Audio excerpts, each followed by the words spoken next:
Hi guys, happy Friday. I don't know what hag rules over Friday. I did this morning, but totally forgot. So, we have a crazy solstice coming up. Very excited about that. Very excited about everything that's going on. So, alright now, did you guys know that there is a Romanian Book of the Dead? I did not. So, Radiana Pitts, thank you again. I can't thank you enough for being just incredible. So, we have the Romanian Book of the Dead, chanting through the Great Passage. It's really interesting. So, alright. And this is crowhag.com. I love this. So, now, you've probably heard of the Egyptian Book of the Dead, or the Bardo Thodol, but have you ever heard about the lesser-known Romanian Book of the Dead? So this oral record, it's an oral record that has been passed down and refined from generation to generation for the thousands of years, according to some ethnologists, survives to this day in some of the rural areas of Romania. Now, the Romanian people have an exceptional cult of the ancestors and an array of powerful dead veneration traditions. So, the Romanian Book of the Dead is a huge part of this ancestral communion ethos, specific to the native of faith of the people.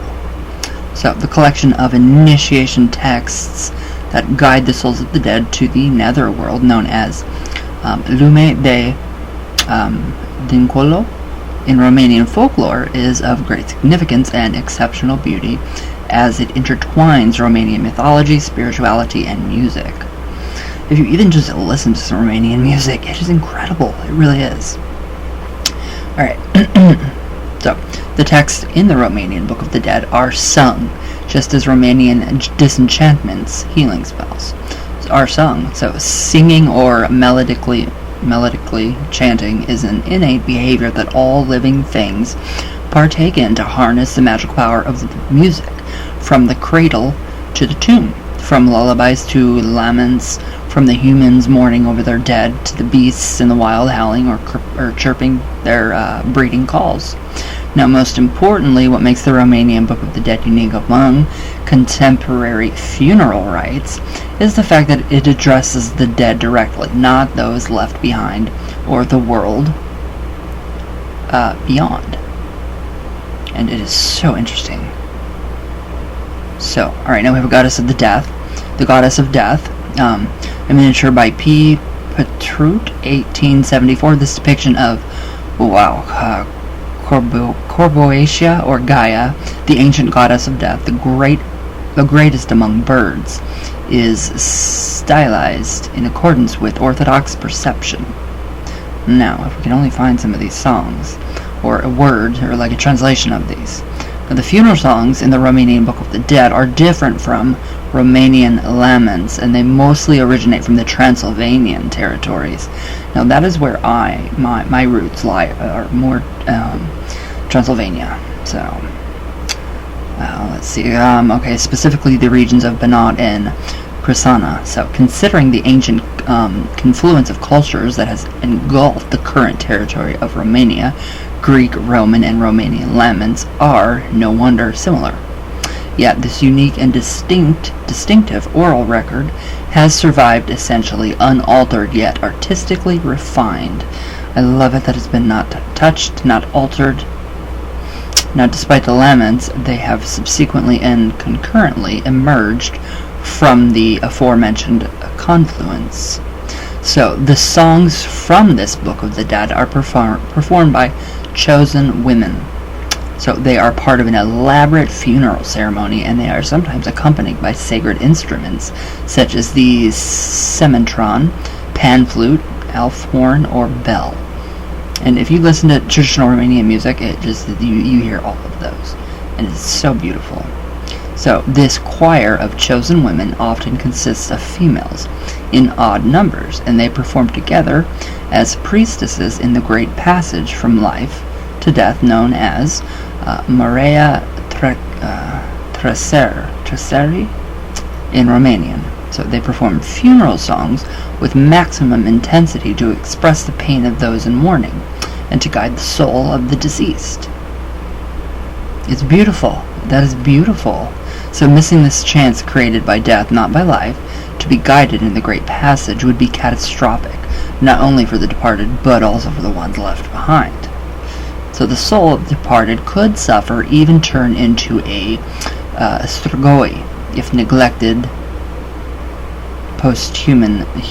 humanously. So, their soul could return to haunt the living and cause great stress to the community.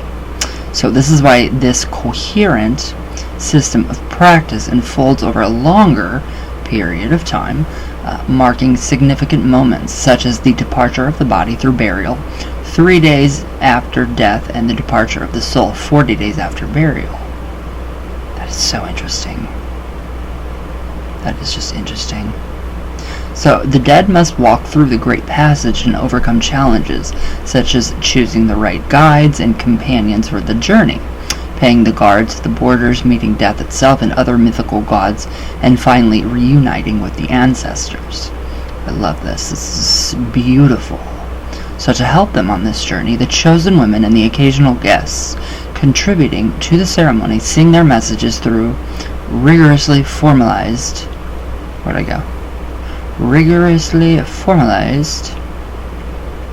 dialogues and monologues. The hundreds of verses sung, some of our incredibly old origins and troubling beauty, are addressed to the departed soul and the mythological people living in Lume de Dincolo, including the dead called by their name or a magical name such as Dalbu de Pribeg, I hope I said that right,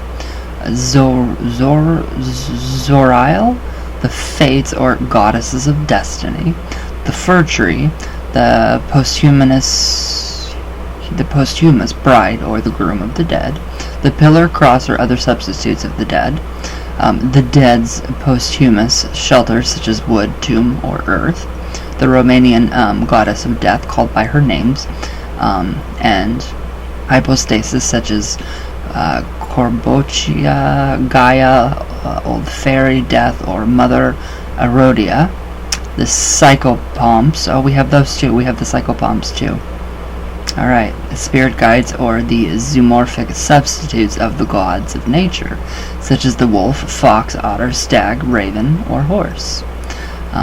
Now we have Vamesi, the spirits guarding the borders between the realms. Blagini, ancestors, and relatives of the dead who have passed in Lume de Dincolo, who are sometimes substituted at the funeral by masked men. Now, not performing these funeral songs and rites for the dead, for a dead one, is considered disrespectful and neglectful. Each funeral ceremony is tailored to the individual who departed, without altering the tradition or the message conveyed. So furthermore, the case of unnatural death, when the departed passed before they could fulfill their natural destiny, such as marrying, having children, etc. The ceremony includes ancient traditions such as that of the posthumous bride or groom, which is represented by a fir tree, the sacred tree of the Romanian people, and the Dacian ancestors. So, wow, this is really interesting stuff. So, alright, there's a picture here, and we have a man wearing a traditional elder ancestor mask during a funerary vigil, a photo by C. Poscu, something. These traditional masks are worn with the distinctive purpose of embodying the ancestors for important ceremonies throughout the year, such as the ones performed during the winter solstice, which is Monday. However, during funerals, they are worn to summon the ancestors in order to help guide the souls of the dead in the Great Passage. That's interesting. I would love to, I know it's oral, but it would be really neat to see the actual book if there was one. So the ceremony performed by the chosen women begins as close to the moment of death as possible, and it lasts until the moment of the tomb is sealed. The entire funerary rite consists of songs that are performed during the preparation of the body for the burial and the cutting and preparation of the fir tree, the making of the cross, the digging of the hole, and etc. So these practices themselves are scheduled during sacred times.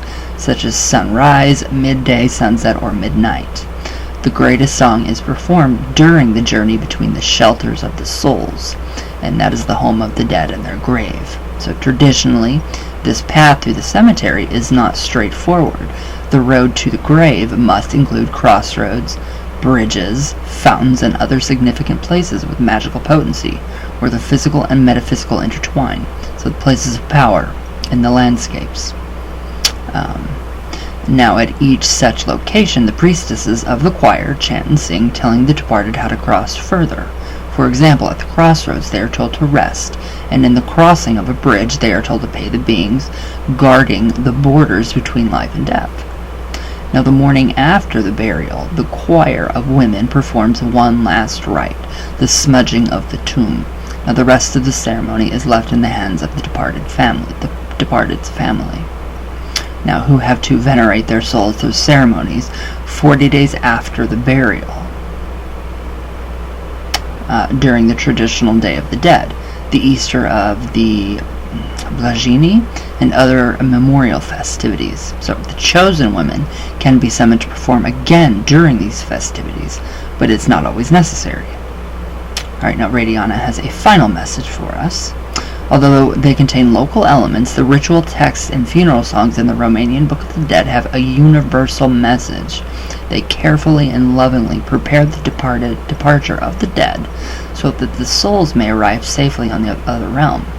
The songs are generally hexasyllabic, disenchanted from poetical impurities and other additions that may alter or complicate the clarity of the message. Everything to make it easier for the dead to transition into their, the other world, the nether realm.